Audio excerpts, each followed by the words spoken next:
Selamat datang di Popat Podcast Kelompok 4. Ruang diskusi santai namun mendalam tentang kurikulum pendidikan saat ini. Saya Jewel dan hari ini kita akan membahas topik yang mungkin sedikit kontroversial tapi sangat relevan. Nah, di depan sini saya sudah bersama rekan saya. Mungkin bisa perkenalan dulu dari Mbak yang samping saya ini. Halo, saya Catherine. Halo, saya Gilbran. Halo, saya Kirana. Halo, saya Vina. Halo, saya Nisa. Halo, saya Dias. Halo, saya Sheila. Halo, saya Gila. Baik, langsung saja kita masuk pada materi pembahasan saat ini. Pertama berhubungan dengan kenaikan kelas siswa. Pastinya kalian pernah dengar dengan kebijakan tersebut, benar tidak? Nah, Nah, sebenarnya itu ada sisi positif dan negatifnya. Dari sisi positif, kebijakan ini mendorong inklusi dan kesetaraan di mana semua siswa memiliki kesempatan yang sama untuk melanjutkan pendidikan tanpa adanya diskriminasi berdasarkan nilai. Namun kembali lagi di sisi negatifnya, kebijakan ini juga memiliki salah satu dampak, yaitu salah satunya membuat mereka itu meremehkan pentingnya pendidikan seperti itu. Sedangkan menurut kalian apa sih yang harus ada di kurikulum yang akan datang berdasarkan permasalahan yang ada di kurikulum saat ini? Mungkin kalian pernah dengar sedikit bocoran dari Bapak Menteri Abdul Muti. Kalau menurut saya sih ya, yang perlu ada dalam kurikulum selanjutnya ini adalah UM. Nah, Baik. kenapa? Menurut saya sistem ujian nasional ini memiliki beberapa aspek positif. Nah, salah satunya adalah memberikan standar evaluasi yang merata di seluruh Indonesia, sehingga kualitas pendidikan di berbagai daerah itu nantinya dapat diukur secara merata atau setara. Berarti Mbak Dias ini setuju jika UN akan diadakan lagi. Kalau boleh tahu nih Mbak, apa alasan yang mendasari hal tersebut? Alasannya sih UN ini memotivasi siswa untuk lebih giat belajar ya, sehingga meningkatkan daya saing mereka. Nah, meningkatnya daya saing ini secara tidak langsung juga berkaitan dengan meningkatnya kualitas pendidikan. Nah, selain itu, hasil UN ini dapat digunakan sebagai data untuk mengidentifikasi kekuatan dan kelemahan dari suatu sistem pendidikan yang dapat menjadi dasar pengambilan kebijakan guna meningkatkan mutu pendidikan di masa depan selanjutnya. Baik, setelah kita membahas UN, ini masih ada hubungannya, yaitu terkait zonasi. Mungkin ada tanggapan dari kalian terkait diberlakunya sistem zonasi saat ini. Saya mau menambahkan Ya, silakan. dari penjelasannya Mbak Dias tadi mengenai UN ya. Jadi UN itu sebuah kegiatan yang dilakukan untuk mengumpulkan beberapa nilai siswa. Nah, dari nilai siswa itu seperti sejenis lomba yang nantinya nilai ujian itu harus tinggi agar kita bisa masuk ke salah satu sekolah favorit kita. Nah, bedanya dengan kurikulum sekarang ini tuh kita memiliki sistem zonasi. Jadi kita itu sekolahnya ya ada di dekat-dekat rumah kita gitu. Selain itu cara kita belajar juga berbeda. Kurikulum dulu itu fokusnya cuma menghafal materi buat ujian. Kalau sekarang kita itu diajak untuk berpikir kritis dan juga kreatif. Dan guru juga lebih memperhatikan perkembangan kita secara keseluruhan, bukan cuma dari nilai saja. Seperti itu. Jadi Mbak Gila ini condong kemana? Apakah condong pada sistem zonasi yang tetap diberlakukan atau dihapus saja nih Mbak? Saya lebih condong ke sistem zonasi tetap diadakan atau diberlakukan ya. Namun perlu digarisbawahi masih perlu banyak revisi.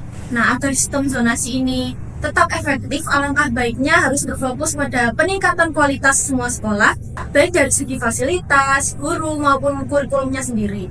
Alokasi dana ini juga penting ya, dan harus tepat sasaran dan juga transparan, sehingga sekolah-sekolah terutama yang berada di daerah tertinggal itu dapat meningkatkan kualitas fasilitas dan sarana belajar mengajar. Jadi intinya dari pendapat Mbak Gila ini, sistem zonasi tetap diandalkan, tapi mungkin ada beberapa revisi. Salah satunya bisa diperbaiki dahulu dari fasilitas sekolah yang lebih merata. Apakah seperti itu Mbak Gila? Ya, betul sekali seperti itu. Baik, setelah kita tadi membahas kenaikan kelas, kemudian ada juga UN dan juga ada zonasi ini. Saya penasaran terkait materi apa saja atau metode yang mungkin bisa diterapkan untuk menunjang kurikulum mendatang.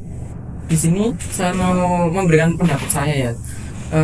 Metode yang harus ada dalam kurikulum yang mendatang ini ada satu, yaitu assessment learning.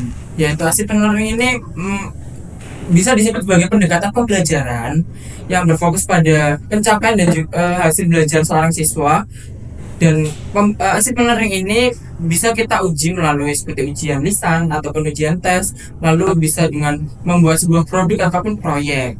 Nah, assessment learning ini mengarahkan kemampuan seorang siswa itu untuk mencapai tujuan pembelajaran, lalu juga ada peningkatan kualitas pembelajaran, serta pembelajaran ini nantinya akan berupa hasil gitu. Itu menurut pendapat saya. Baik, mungkin ada saran atau masukan nih? Oh, baik. Silakan, Mbak Ina. Melanjuti dari pernyataan dari Mas Gibran tadi, Ya. ada satu lagi metode pembelajaran yang diucapkan juga oleh Pak Menteri, yaitu deep learning. Di mana deep learning ini adalah pembelajaran mendalam, di mana nanti akan ada penghapusan beberapa mata pelajaran ya. Karena kan saat ini mata pelajaran sangat banyak sekali, sehingga pasti kita juga pernah mengalaminya, dan itu rasanya sangat berat sekali. Jadi apabila sudah diringkas menjadi lebih ringkas lagi dan juga lebih sedikit, maka kita akan lebih ringan dan bisa lebih mendalam lagi dalam pembelajarannya. Nah, di dalam deep learning ini sendiri, ini bukan sebuah kurikulum menurut saya, karena ini lebih condong ke metode pembelajaran.